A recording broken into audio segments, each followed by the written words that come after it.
Men's Minute, Modcast with his mates, Mo, Perry, Sadia, and special guest Barry. Episode 231. Final question from me.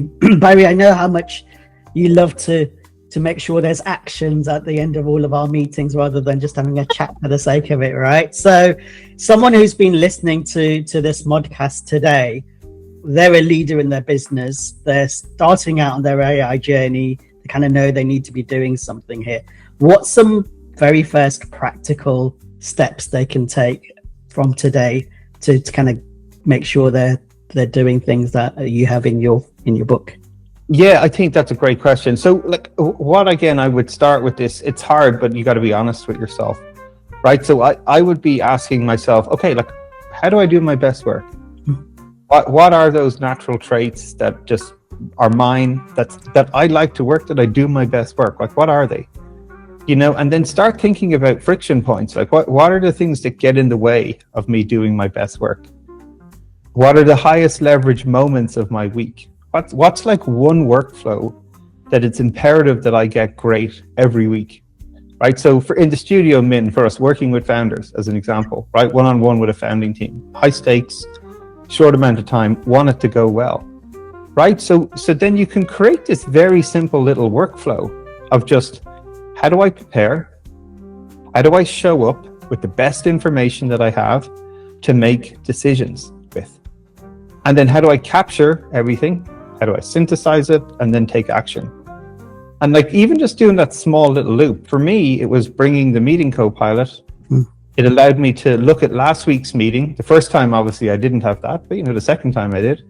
I showed up, I captured everything. I could transcribe it, synthesize it after the meeting, and then take action. So that's a very simple loop that we call it the CSTA loop in the book. It's a simple little workflow that every leader has to go through. So just pick one and try it, and I think you'll be amazed both about the quality and how it helps you follow up, how you prepare.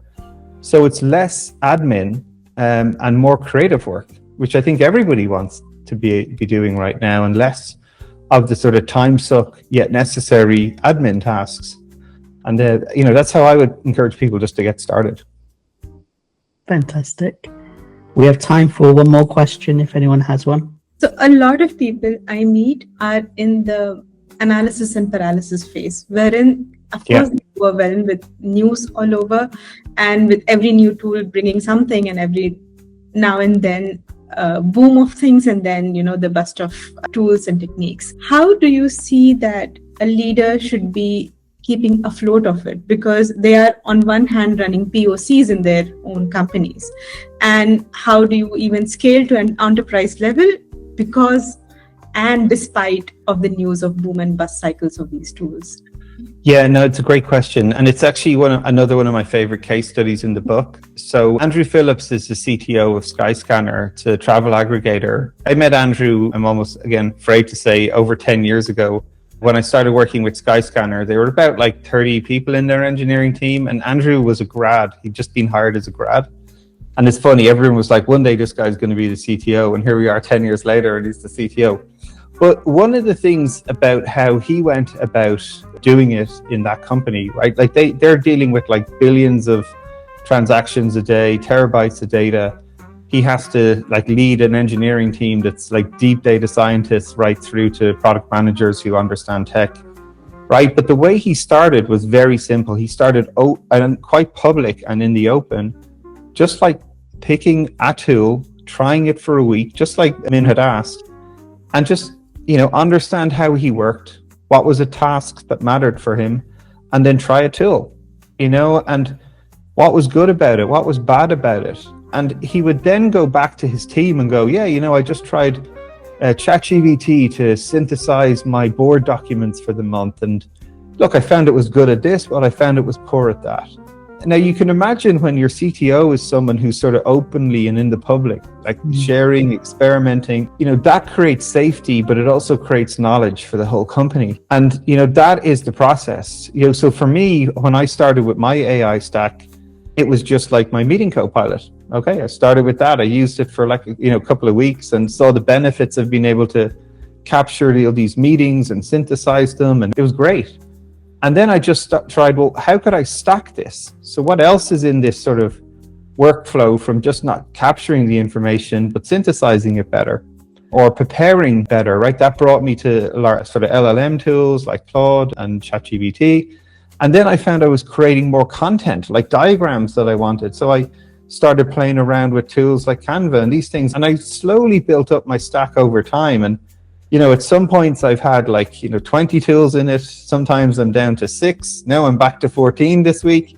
So it's an experimentation process, right? But when the tool becomes the focus, I think that's the problem. The work needs to be the focus and the tools are the aids. So I think that's the most important lesson. Certainly I've taken away from it. And again, lots of those captured in the book, especially with Andrew's case study at Skyscanner. Pyri, before you ask your question, I know you're doing a Black Mirror special like we saw in one of the latest series, because you've been downloading your brain to your digital hard drive, haven't you? Me?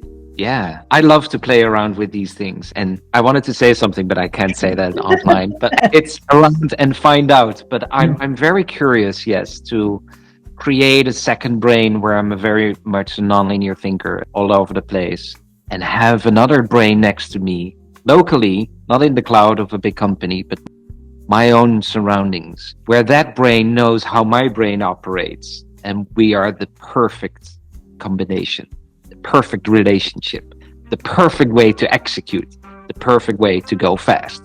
And we're building that right now, and it's a lot of fun. And of course, it's with OpenClaw, and we're finding out how that works, because this is also one of the biggest problems with nonlinear thinkers, right? Like all these ideas and all over the place. And how cool would it be to have a tool that can assist you to make something happen? Yeah, I'm very excited about that. Thank you for asking, Min. No worries. Barry, a quick question for you. Final question. You're meeting a lot of founders, you just told us, in the studio. So with this book in mind and everything that's happening in the world, can you draw for us the perfect founder for you? How does he look like? How does she look like? What is that founder doing? Can you make it very sharp? Like, this is, if a founder does this, I'm super excited. No, I can't. Because it's like, again, that's sort of a deterministic viewpoint, right? And if there's one thing that we've learned about the studio is that leadership comes in all shapes and sizes. And actually, leadership has to evolve to the moment that people are in. So, there's, one of the things we tried, and everyone has tried this, and in a way, it's one of the reasons I think the recruitment industry is failing, is because they create these models about what they think is the archetype of the perfect candidate for the role or the right person for the job. And then they allow the machines to sort of cancel all the people who don't fit that model. So again, for me, what I have learned is, look, there's certain characteristics you always want in a great leader, especially in a founder: grit, determination, inspiration, like, people who will keep pushing even, when most will stop. Those are great characteristics of any individual, but it's not necessarily that we sit there with it and hand over the judgment to the machine about whether we hire these people as founders or not.